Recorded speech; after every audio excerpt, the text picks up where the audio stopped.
Hello and welcome to I-24 News Sports Daily Magazine with all the latest scores and stories from around the world. Wednesday evening, a lot of action ahead, and these are the headlines. Fine-tuning ahead of the World Cup. International friendlies are being played tonight. Spain faces Italy, France will take on the Netherlands, and Argentina plays in Romania.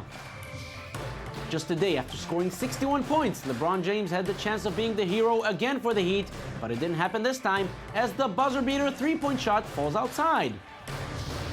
Michelle Obama's quest for healthier eating habits for American kids moves forward. Supersized meals, wrong labels, child obesity, the First Lady fights them all. And we take a tour around the world to see Camille Stoch nail another win and some high-speed stunts on land and in the air in the Persian Gulf. Hello again and thank you for joining us. We are live from the Jaffa Port. With just 3 months to go until the World Cup begins, the national teams will have a chance to test their abilities tonight in numerous international friendlies with some very high-profile fixtures. We begin with a replay of the Euro 2012 final, Spain against Italy.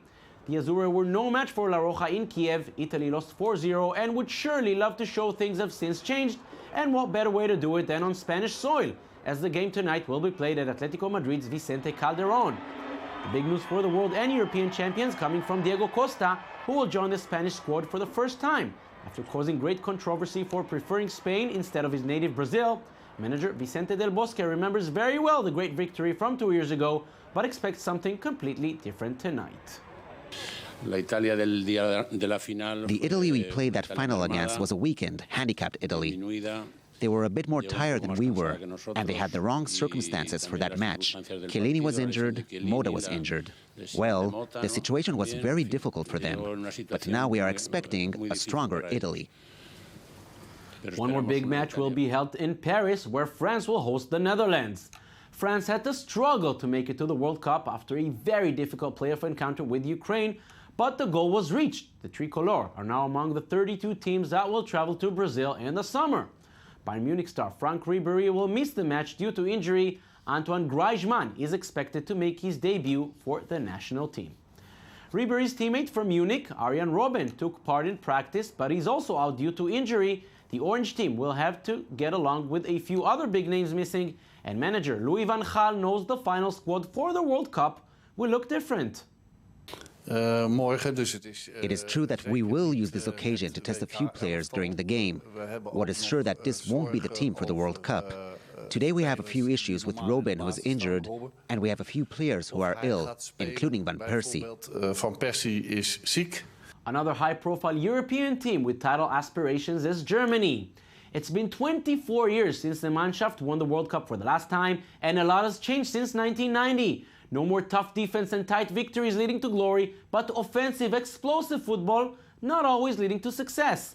Now with a very talented squad and a successful Bundesliga, many believe it's finally going to change. The Germans will not have an easy task tonight as they host Chile in Berlin. The South Americans, who will also be at the World Cup, lost only twice in their last 15 matches, including a victory at Wembley. One thing you want to avoid when the Argentine squad meets is your birthday. This is how your friends will celebrate it. Leo Messi and his teammates will play in Romania tonight. This is a team they were never able to beat. The two nations met twice in successive World Cups. In 1990, it ended in a draw. In 1994, a memorable match in the last 16 round ended with the Romanians winning 3-2. With players like Messi, Higuain, Agüero, and Di Maria, Argentina is the clear favorite tonight and also seen as one of the frontrunners to win the World Cup.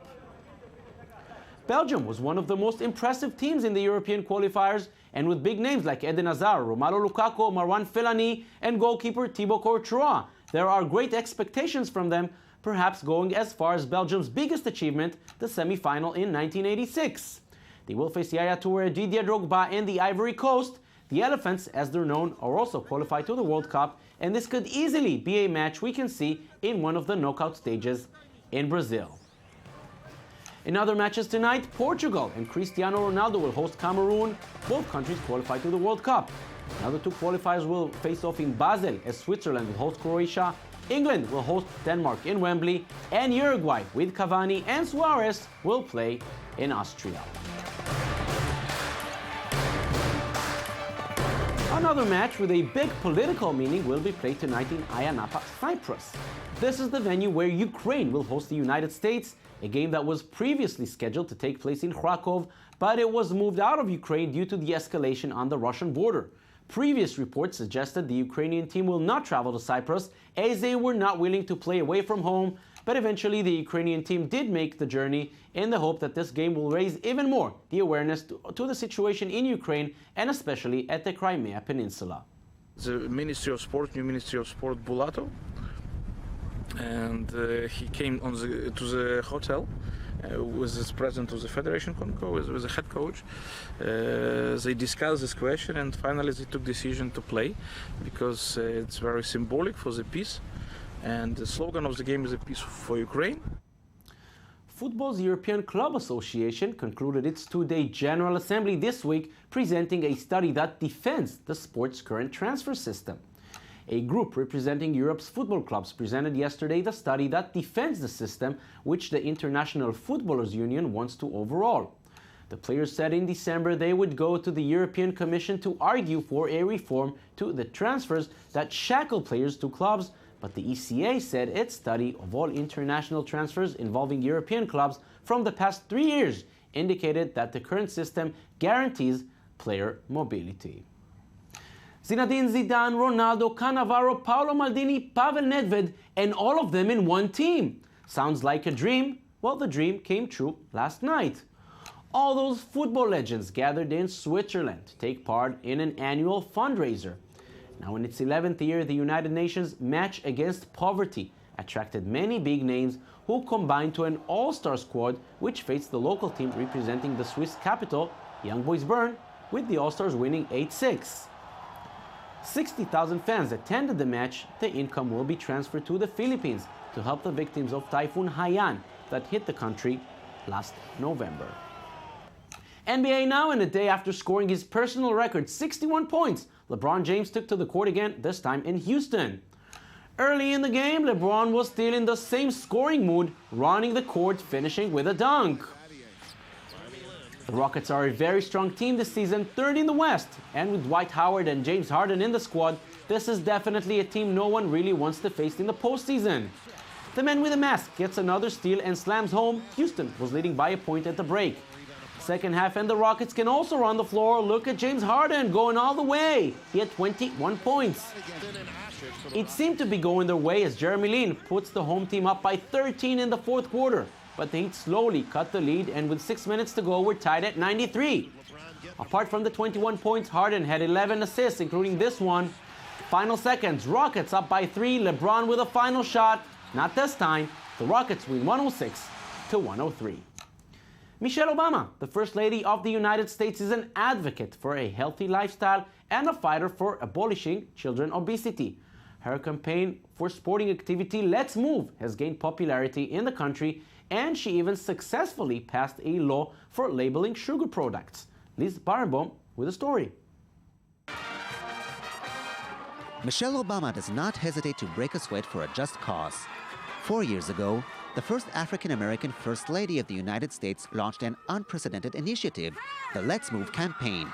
The goal was to fight against the ongoing trend of childhood obesity.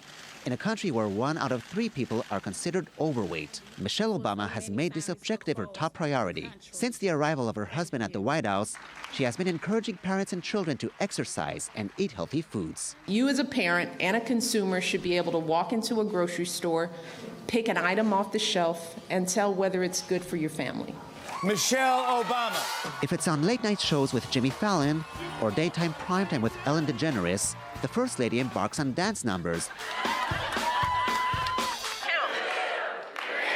and even does push-ups on live television. Thank you, Sarah. I do try to exercise every day. Really? Because I think exercise is Exercise is not Michelle Obama doesn't appear only on talk shows, but also on classic children's shows like Sesame Street, where she advises young Americans to play sports. The First Lady will even star in her first acting role, defending extracurricular activities on NBC's successful sitcom Parks and Recreation. As a well-trained politician, Obama has no problem taking center stage in the Washington limelight. She opened an organic vegetable garden in the White House gardens to promote non-processed foods and invited the NBA champion stars from the Miami Heat to play basketball in the Oval Office. LeBron James and company suited up for the occasion, eating apples as part of the First Lady's diet policy. Even the President of the United States himself helps his wife's campaign from time to time. In a Let's Move ad, Barack Obama and Vice President Joe Biden engage in some jogging in the White House hallways. You can win out there, but after a good workout, got to drink up. All right. Otherwise, we're going to be in trouble with Jill and Michelle. Just let Michelle know I did drink this, all right? Same time next week? Same time next week. All right. After 4 years, the Let's Move campaign is starting to gain results. Childhood obesity of kids between the ages of 2 to 5 has declined in the past year by more than 43%, an exceptional accomplishment by American standards. In her most recent accomplishment, Michelle Obama has passed a new law, changing the labeling of sugar products in order to encourage her fellow citizens to make more responsible food choices. Who knows? Maybe one day, Americans will cease eating junk food altogether. Moving on to France, where one athlete received a special recognition for his latest sporting achievement. French pole vaulter Renaud Lavillanie won the prestigious honor of entering none other than the Guinness World Book of Records after breaking the previous pole vault world record by clearing 6 meters 16 in Donetsk, Ukraine on February 15th. Lavillanie broke the record in front of the previous holder, the legendary Sergei Bubka, whose record of 6.15 meters was firm tied for almost 21 years. The Frenchman, who was presented with the official certificate in Paris, still considers his accomplishment as completely unbelievable, and so do we. Is Paris about to announce its candidacy to host the 2024 Summer Olympics? There's no official word yet, but there is perhaps a little hint. French Sports Minister Valérie Fourignon is traveling to the UK to inspect the venue of the London Olympic Park in Stratford, East London, and to learn of the British success in hosting the Olympics 2 years ago. Back in 2005, the London beat the Paris beat. 2024 will mark the 100th anniversary of the last Summer Olympics held in France, the 1924 Games in Paris, and perhaps the Games will be back to the City of Lights to honor the occasion. It's time to go down under for the second day of the MotoGP tire testing at Phillip Island. Jorge Lorenzo, who was the fastest rider on the first day of testing, continued his dominance, reducing the leading lap time 2.5 tenths of a second quicker than Repsol Honda team's Dani Pedrosa. Ducati team's Andrea Dovizioso finished third, making 3 different manufacturers in the top 3 places, while Yamaha's Valentino Rossi and Ducati's Cal Crutchlow occupied the 4th and the 5th position. Now it's time to take a tour around the world with some conventional sports events, other not so much. Here we go! Hannah Carney of the United States and Mikkel Kingsbury from Canada won the Freestyle World Cup dual moguls in Japan. Carney crashed out in the singles moguls competition on Saturday, but bounced back in fine style to the women's duel. The Canadian captured his 4th World Cup win of the season after prevailing over Sho Endo of Japan in the final. Poland's Kamil Stoch just cannot stop winning in ski jumping. Fresh off his 2 gold medals from Sochi, Stoch won the men's HS 130 ski jumping event in Lahti, Finland, enabling him to reclaim the lead in the overall World Cup standings. Don't be surprised if he holds it until the end of the season. Ian Stannard became the first British rider to win the Belgian classic Omloop Het Nieuwsblad, the first of the European cycling sprint classics that got underway in Belgium. There were a few crashes along the route, and right on the finish line, Stannard outsprinted local hero Greg van Avermaet to secure his top spot on the podium. The new MXGP motocross season got underway at the Grand Prix of Qatar this past weekend. The crowd enjoyed a fast-paced race and some extravagant jumps, but there can only be one winner. French Gauthier Paulin won the opening race, securing 45 championship points to lead the standings in the early stage of the year. And just nearby, in Abu Dhabi, the first round of the 2014 Red Bull Air Race took place. Incredible stunts by these daredevil pilots, taking on dangerous maneuvers over the waters of the Persian Gulf. Britain's Paul Bonhomme won the race ahead of his perennial rival, Canada's Pete McClure. Brazil continues to celebrate the landmark 100 days left to the opening of the World Cup. To mark the festive event, the country lit up its stadiums and monuments in the colors of the Brazilian flag. Rio's iconic Maracanã Stadium, which will host the final on July 13th, was illuminated with the green and yellow colors. Other landmarks, which were also lit up, were the Juscelino Kubitschek Bridge and the Federal District's Palace, the Palácio do Buriti, both set in the nation's capital, Brasilia. Brazil is currently racing against time to complete its facilities for the tournament as the June 12th opening day quickly approaches. And that's it for today. Thank you for joining us. Don't forget you can watch us anytime on our website at i24news.tv. We're also on Facebook and on Twitter. We will see you again tomorrow, same time, same place. Have a beautiful day.